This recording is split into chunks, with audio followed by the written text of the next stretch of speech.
সুপ্রিয় শ্রোতা, সম্প্রতি বাংলাদেশের রাজবাড়ী জেলার গোয়ালন্দ উপজেলায় নুরুল হক মোল্লা নামে ব্যক্তির কবর নিয়ে যে ঘটনাটি ঘটেছে, সেটি বিভিন্ন মিডিয়াতে যেভাবে এসেছে, ইন্টারনেট মাধ্যমে যেভাবে পেয়েছি, সেটি আপনাদের সামনে তুলে ধরার চেষ্টা করছি।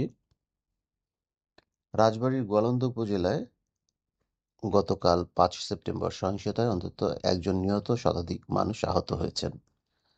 নোরা পাগলা নামে পরিচিত স্বঘোষিত ইমাম মাহাদি দাবিদার নুরুল হক মোল্লার কবরকে কেন্দ্র করে এই সংঘর্ষের ঘটনা ঘটে। যিনি নিহত হয়েছেন সংঘর্ষে, তার নাম রাসেল মোল্লা, বয়স ২৮ বছর। ফরিদপুর মেডিকেল কলেজ হাসপাতালে চিকিৎসাধীন অবস্থায় তার মৃত্যু হয়। দুপুরের পর উত্তেজিত লোকজন আনসার ক্লাব এলাকায় নোরা পাগলার বসতবাড়ি ও দরবারে হামলা চালালে তার অনুসারীরা প্রতিরোধ করে। দুই পক্ষের মধ্যে ইটপাটকেল নিক্ষেপ হয় এবং এতে অসংখ্য মানুষ আহত হয়। মব নোরা পাগলার দরবার ভাঙচুর করে আগুন ধরিয়ে দেয়। এই সময় কয়েকটি গাড়ি, যার মধ্যে দুটি পুলিশের গাড়ি ও উপজেলা নির্বাহী কর্মকর্তার গাড়িও ছিল। গোয়ালন্দের ইউএনও মোহাম্মদ নাহিদুল ইসলাম বলেন, উত্তেজিত জনতা আমার গাড়ি, অতিরিক্ত পুলিশ সুপারের গাড়ি ও ওসির গাড়ি ভাঙচুর করেছে। পরে তারা নোরা পাগলার দরবার আক্রমণ করে কবর থেকে লাশ তুলেছে এবং আগুনে পুড়িয়ে দিয়েছে। তিনি আরও বলেন, পরিস্থিতি পরে নিয়ন্ত্রণে এনেছেন তারা। নুরুল হক মোল্লা ওরফে নোরা পাগলা মারা যান ২৩শে আগস্ট। তার পরিবার বাড়ির সামনে প্রায় ১২ ফুট উঁচু একটি স্থাপনার মধ্যে তার কবর দেয়। কবরটি কাবা শরীফের আদলে রং করা হয় এবং সেখানে হজরত ইমাম মাহদী আলাইসাল্লামের দরবার শরীফ লেখা একটি ব্যানার ঝোলানো হয়। এতে স্থানীয় মুসলমানদের মধ্যে তীব্র ক্ষোভ সৃষ্টি হয়। ২৬ আগস্ট গোয়ালন্দ উপজেলা ইমাম পরিষদ এক প্রতিবাদ কর্মসূচির আহ্বান জানায়। পরিস্থিতি সামলাতে জেলা প্রশাসন কয়েক দফা বৈঠক করে এবং ৩ দফা দাবি জানায়। কবরের রং পরিবর্তন, সাইনবোর্ড অপসারণ এবং কবরের উচ্চতা কমিয়ে স্বাভাবিক করা। পরিবার ও অনুসারীরা প্রথম দুটি দাবি মানলেও কবর নিচু করার জন্য ২৮ আগস্ট পর্যন্ত সময় চায়। পরে এটি বাড়িয়ে ৪ সেপ্টেম্বর পর্যন্ত তারা সময় চায়, কিন্তু নির্ধারিত সময়ের মধ্যে তা করা হয়নি। গতকাল জুমার নামাজ শেষে লোকজন গোয়ালন্দ আনসার ক্লাব মোড়ে জড়ো হয়। পরে তারা নুরুল হক মোল্লার অনুসারীদের সাথে সংঘর্ষে জড়িয়ে পড়ে। মব আশেপাশের বাড়িঘর ভাঙচুর করে, দরবারে আগুন ধরিয়ে দেয়। তারা কবরটি পুনরায় খুঁড়ে লাশ বের করে নেয় এবং এই লাশ নিয়ে তারা ধানকুল খুলনা মহাসাগর পদ্মা মোড়ে দাহ করে ফেলে। দিনে দুবার সেনা, পুলিশ, ম্যাজিস্ট্রেট ও র্যাব ঘটনাস্থলে গিয়ে হস্তক্ষেপ করে। সন্ধ্যার দিকে পরিস্থিতি নিয়ন্ত্রণে আসে। ফায়ার সার্ভিস আগুন নেভাতে সাহায্য করে। অন্তর্বর্তীকালীন সরকার এই ঘটনার তীব্র নিন্দা জানিয়েছে। কবর অবমাননা ও লাশ পোড়ানোকে তারা অমানবিক ও জঘন্য হিসেবে অভিহিত করেছে। সুপ্রিয় শ্রোতা, আমি বসন্ত। আমাদের প্রিয় চ্যানেল রহস্যের পৃথিবীতে আপনাকে এই গল্পটি শোনার জন্য, এই কাহিনীটি শোনার জন্য স্বাগত জানিয়েছিলাম। আমরা এই কাহিনী থেকে একটি জিনিস বুঝতে পেরেছি যে রাষ্ট্রীয় প্রতিষ্ঠানগুলোর প্রতি মানুষের অনাস্থা এই ঘটনা দিয়ে আবার উন্মোচিত হয়েছে। কেন বলছি শুনুন। ২০১৩ সালে একজন মেয়ের নাম ব্লির হিসেবে প্রস্তাব করলে আইসল্যান্ড নাম কমিটি সেটিকে নাকচ করে দেয় এই যুক্তিতে যে ব্লির অর্থ মৃদুমন্দ হাওয়া এবং এটি শুধুমাত্র ছেলেদের জন্য প্রযোজ্য নাম। কিন্তু এর বিরুদ্ধে বাচ্চাটির বাবা মা আদালতে যান এবং আদালত থেকে রায় পান। এই রায়ের পর বাচ্চাটি সমাজ এবং কোনো প্রতিষ্ঠান কোথাও আর কোনো ধরনের বিব্রতকর পরিস্থিতির সম্মুখীন হননি। কেউ কখনো তার নাম নিয়ে তাকে কটাক্ষ করেনি বা উপহাস করেনি। এটি একটি সভ্য সমাজের চিত্র। এমন আরও অনেক ছোটোখাটো থেকে বড় বড় সমস্যার সমাধান আদালতের রায়ের মাধ্যমে হয়েছে এবং সবাই তা মেনেও নিয়েছে। শুধু জনবসতিহীন স্ক্যান্ডিনেভিয়ান কান্ট্রিগুলোতে নয়, ইউরোপ আমেরিকাতেও এমন ঘটনা অহরহ ঘটে এবং ঘটছে। সেখানে রাষ্ট্রীয় প্রতিষ্ঠানের প্রতি মানুষের আস্থা রয়েছে। মুসলিম ধর্মীয় রীতি অনুসারে কারো কবর কেমন হতে হবে তা নির্ধারণের জন্য যথেষ্ট তথ্য উপাত্ত, নির্দেশনা, ধর্মীয় গ্রন্থ এবং অন্যান্য উপাদান যেগুলো ধর্মীয় রয়েছে সেগুলোতে রয়েছে। দেশে ইসলামী ফাউন্ডেশন সহ নানা শরিয়া কমিটি এবং আদালত রয়েছে। কিন্তু কারো প্রতি সামান্য আস্থা না রেখে তৌহিদি জনতার ব্যানারে কিছু লোক কবরটি ভেঙে লাশ পুড়িয়ে দেওয়ার ঘটনা আমাদের সম্পূর্ণ সিস্টেমের অন্তঃসারশূন্যতাই প্রমাণ করে। কারণ মানুষ এই সিস্টেমগুলোকে কোনোভাবেই তাদের আস্থায় নিতে পারছে না।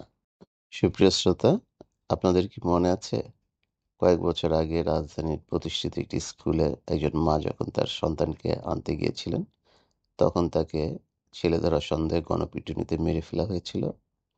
এরকম আরও কয়েকটি ঘটনা ঘটেছিল সারা দেশ জুড়ে। ওই সময়ে মোট ৬ জন মানুষকে গণপিটুনিতে মেরে ফেলা হয়। মেরে ফেলা হয়েছিল এই জন্য যে সন্দেহ করা হয়েছিল তারা ছেলেধরা এবং তারা শিশুদের নিয়ে গিয়ে তাদের বলি দিবে। কোথায় বলি দিবে? পদ্মা সেতুতে। কারণ কি?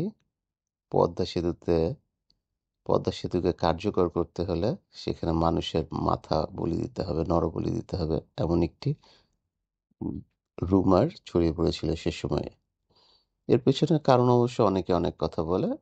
তবে একটি সূত্র থেকে জানা যায় যে চীনের যে প্রতিষ্ঠানটি পদ্মা সেতুর কাজ করছিল, তারা কাজকে ত্বরান্বিত করার জন্য যে যথাসময়ে কাজটা শেষ করার জন্য বলেছিল আরও তাদের শ্রমিকের প্রয়োজন। এই কথাটি তারা বলেছিল, উই নিড মোর হেডস। যে কোনোভাবে হোক এই কথাটি কোনো কর্মকর্মীর কানে গিয়ে পৌঁছায় এবং সে ধরেই নেয় যে এই পদ্মা সেতুকে ঠিকমতো প্রতিষ্ঠিত করতে হলে এখানে নরবলি দিতে হবে। মানুষের মধ্যে এই যে ভাবনাগুলো, মধ্যযুগীয় যে অন্ধ চিন্তাগুলো রয়েছে, এই চিন্তাগুলো হঠাৎ করেই স্ফুলিঙ্গের মতো জ্বলে ওঠে। আর যখন এটি জ্বলে ওঠে তখন তা দাবানলের মতো ছড়িয়ে পড়ে আশেপাশে সবখানে। এই একজন মানুষের মাধ্যমে ছড়িয়ে পড়া এই তথ্যটি সারা দেশে হু হু করে ছড়িয়ে যায় দাবানলের মতো, এবং মানুষ তাদের সন্তানদের ব্যাপারে এত বেশি সংবেদনশীল হয়ে পড়ে যে যে কোনো কাউকে যে কোনো সময় তাদের ছেলেধরা মনে হতে থাকে। এই সংবেদনশীলতার আহ, বহিঃপ্রকাশ ঘটেছিল কিছু হত্যাকাণ্ডের মাধ্যমে।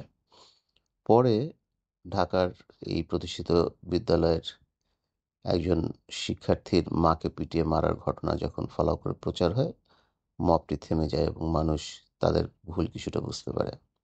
আমাদের দেশে মব হচ্ছে একটি আহ, রাজনীতি রাজনৈতিক হাতিয়ার, একটি ধর্মীয় হাতিয়ার, একটি সামাজিক হাতিয়ার, একটি ব্যক্তিবিদ্বেষ মেটানোর হাতিয়ার।